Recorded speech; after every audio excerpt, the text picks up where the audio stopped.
Good morning, Thrive Tribe. Happy Saturday. It's time for another Shout Out Saturday. And today I'm very excited to have my good friend and inspirational leader and happiness ambassador for the planet, Laura Lavigne. And she is going to we're going to just find out more about her. So good morning, Laura. How are you?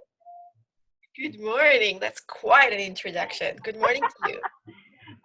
So our Thrive Tribe, there's probably many in the Thrive Tribe who do know who you are, but for those who don't, tell us a little bit about yourself.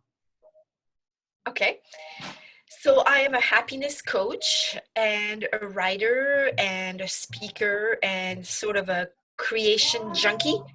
And I love to create movements to get people together in whatever way that looks and infuse them with more joy so that they can live more authentically and go out into the world and use their superpower to make each other's day at a higher level. That is beautiful. That is beautiful. Now, I first came across you when I was a high school principal, and I saw some, people in yellow, like on Facebook with these signs, and I was like, oh my gosh, my students, who were sort of famous for being bad, they were the naughty kids, really need to do this. They need to do something good. And so I reached out to you and discovered the Happiness Sprinkling Project. Can you tell our Thrive Tribe what the Happiness Sprinkling Project is and how you started it? Amazing. So the Happiness Sprinkling Project started totally by accident. I have an organization called the Center for Happiness, where kind of like a community center with a slant on happiness. And a friend sent me a picture on Facebook of people holding signs. That was 6 years ago, 6 years and 2 weeks ago. And said, hey, we should do this. We should get together and hold positive signs. And on our little island here where I live on the Pacific Northwest, there is a sign, a corner in the middle of the town where you have two very opposed political parties hold sign at each other at different time on Sunday. And I thought, okay, we're going to bypass all this and we're going to take the corners and hold positive signs. So I asked on Facebook for people to tell me what would they like their signs to say. And I got a whole long thread. You are loved, it's going to be okay, smile, sure you can, you're great, all these signs. So we had a friend print signs, and I decided, let's wear yellow. It was just before the election, 2012. And we got the signs printed. We showed up on the street corner. We held these signs for an hour. We all wore yellow. It was super fun. And then I put the signs away, never to think I would use them again. And the summer passed, and in the fall, a friend asked me to join her in Seattle to do a little event she was doing. And I thought, I'll grab a few signs because these signs are just sitting there. So I put 5 signs in the back of my car. We did the event, and it was downtown Seattle. We were at 5 o'clock. And as I got ready to put the signs back in the car, I thought, you guys, I did this in my town. Do you want to just stand on the corner for 5 minutes and hold those signs? So we did. And that's when the moment happened. I just saw what was going on. Buses were honking. People were waving. Someone asked me to hold my sign, which said, it's going to be all right. And she held it in front of her, and she wept while she was holding the sign. And I thought, this can't just stay that small. Something's going on.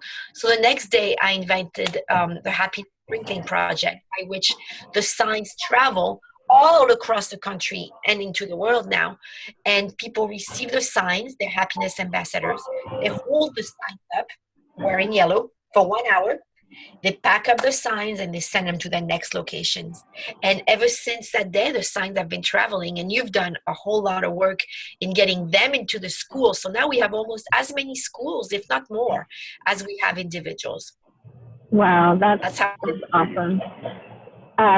I have to tell you, as someone who's participated in Happiness Sprinkling many, many times, it is so empowering and a gift, not just to the people who see the signs, but to the person holding the sign. I know that we were at a conference recently, and we had the sprinkling signs, and I was holding up one that said, "You are beautiful." And so I had just so much fun saying to people, hey, has anybody told you today? Boom, you're beautiful. Hey, and people's face would just light up and they'd be like, thank you. And I know it meant something to them, but it made me feel so good too, to be able to, it's just contagious. So it's just awesome. Yeah, it's absolutely an act we engage in together. The people driving by, us holding the signs, there's a magic that happens there. And it took me time to understand what the magic was, but because I saw the result, I just kept going. Yeah, it's beautiful. So in addition to happiness sprinkling, you also do happiness retreats, right? Do you want to talk about that a little bit? Sure. I love to create containers to just get up their happy meter. And I do a lot of teaching. I have some courses that I've developed that are based on living more authentically and more happily. So one of the ways that I do this is I take people away for a week or 10 days in a beautiful place. It can be somewhere in the United States, or it could be in Mexico, or it could be in Europe, Italy, France.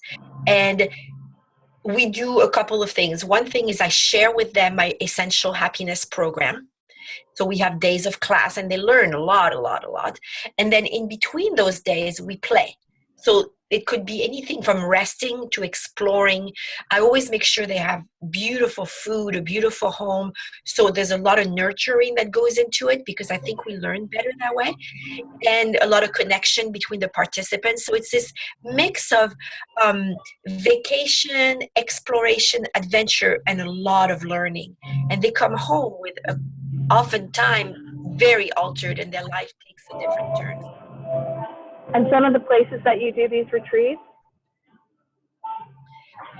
We have one coming up in the San Juan Islands, Pacific Northwest, which I think you need to come with us to do.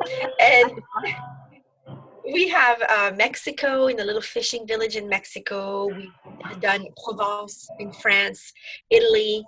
I'm looking into maybe the Caribbean for next year. Anywhere that's beautiful and inspiring and will get us a little bit out of our usual environment, but also excite us and inspire us.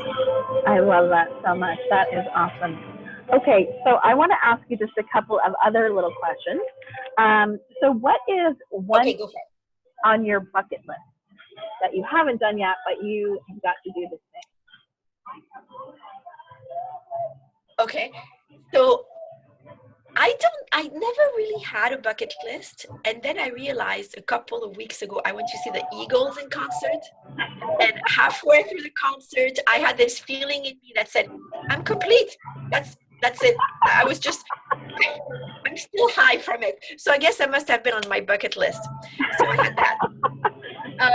And then two other things that I can think of. I really would love to go do a happiness sprinkling in the Middle East, and have Arab people and Jewish people together doing that. And that's actually something I thought about the day I created the project 6 years ago. So that's something I would really love to happen.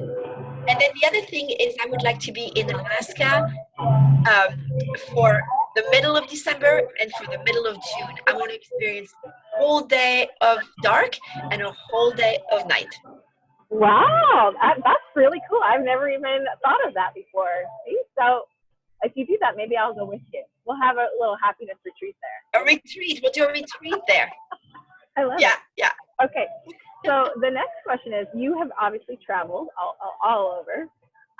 What is one spot that you've been to that you think everybody, if they have a chance, should go to this one place? You could only just pick one place. Where's the place that you recommend people go visit? Well, I can't speak for everyone because I don't know what everyone's essence is and what will feed their lives, I did spend 3 weeks working with refugees on Lesbos, Greece, very recently. And I think that's something that would be really impactful for just anyone to do, to go experience those huge extremes of joy and hardship. The combination is super powerful. So that's one thing. And Can then you the talk other about thing is, some of the? I'm sorry to interrupt. Can you talk about some of the work that you did there? I forgot about asking you about that, but that's a huge part. I was following you on your journey via social media while you were there. Can you just talk about that for a minute? yeah, I went there really wide open, not having an agenda. I was just fully pulled to going there. My family came to Greece as refugees many, many 100 years ago, and it just pulled at me. So I showed up and said, whatever you need from me, I'll do.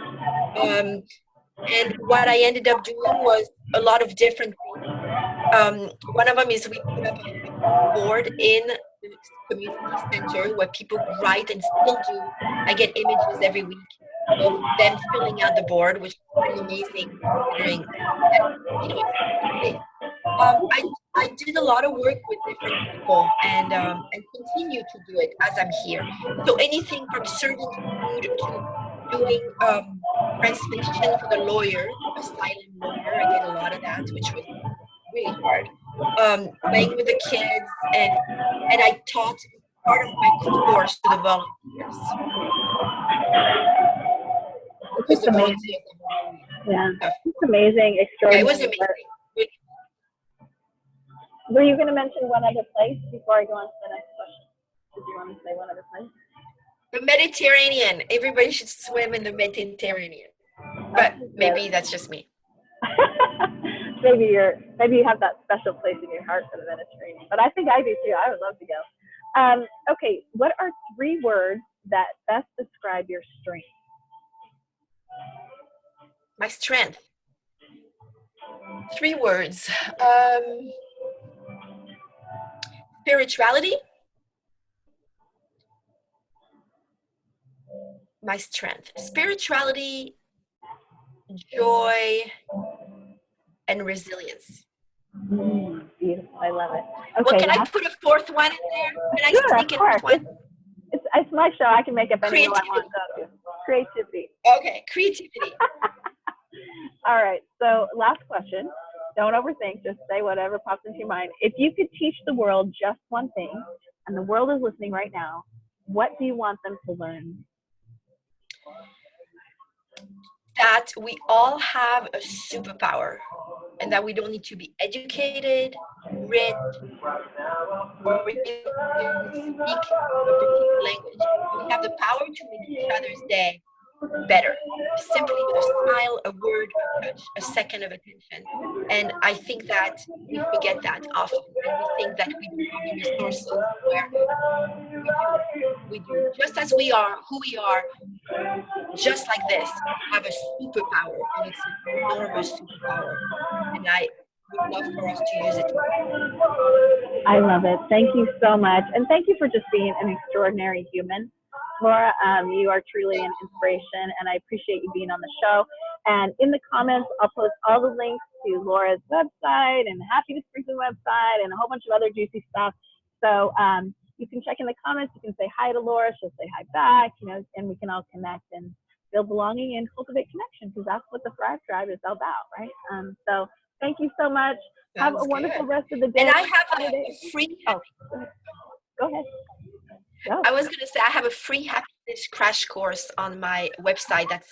It's got 12 really good points that just come into your email, and it's free. And I've heard that it was really helpful. So if anybody wants to grab that. Oh yeah, we'll put the link to that too in the comments so people can get their free happiness crash course. We all need one.